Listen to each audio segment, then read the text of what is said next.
తెలంగాణ రాజకీయాల్లో ఒక్క social media post tsunami తీసుకొచ్చింది.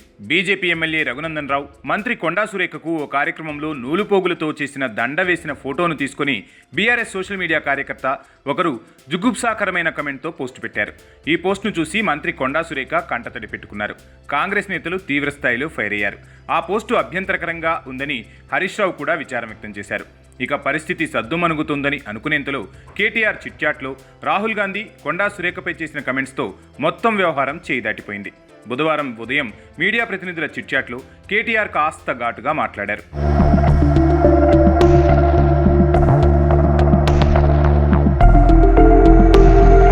మూసీ కూల్చివేతలతో పేదలు చస్తుంటే రాహుల్ గాంధీ ఎక్కడ సచ్చాడని కూడా ప్రశ్నించారు.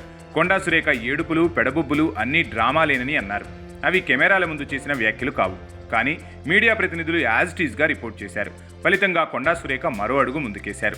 కొండా సురేఖ కేటీఆర్ను టార్గెట్ చేయడానికి నాగార్జున కుటుంబాన్ని, హీరోయిన్ రకుల్ ప్రీత్ సింగ్ విషయాన్ని కూడా ప్రస్తావించారు.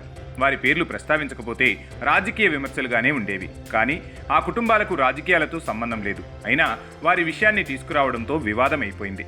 కొండా సురేఖపై తీవ్ర విమర్శలు వస్తున్నాయి. నాగార్జున ఆ విమర్శలు వెనక్కు తీసుకోవాలని కోరారు. ఇక బీఆర్ఎస్ నేతలు కొండా సురేఖపై తీవ్రస్థాయిలో విరుచుకుపడుతున్నారు. కొండా సురేఖ వ్యాఖ్యలు చేసిన వెంటనే బీఆర్ఎస్ సోషల్ మీడియా ఓ ఆడియోను లీక్ చేసింది.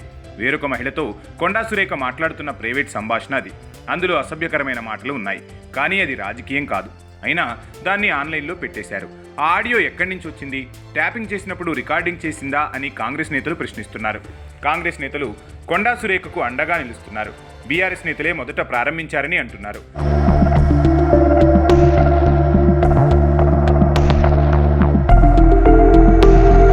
ఆంధ్రప్రదేశ్లో వైసీపీ అధికారంలో ఉన్న 5 ఏళ్లలో ఇలాంటి అసభ్యకరమైన బూతు రాజకీయాలు చాలా ఎక్కువగా ఉండేవి.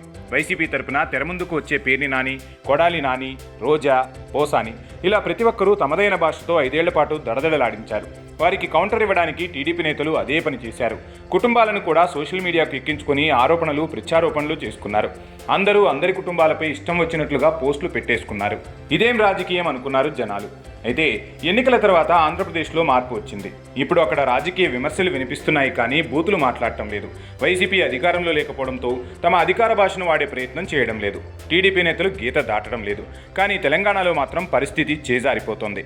ఆంధ్రప్రదేశ్ రాజకీయాలు ఇప్పుడు తెలంగాణలో కనిపిస్తున్నాయి అంటున్నారు పొలిటికల్ ఎనలిస్టులు.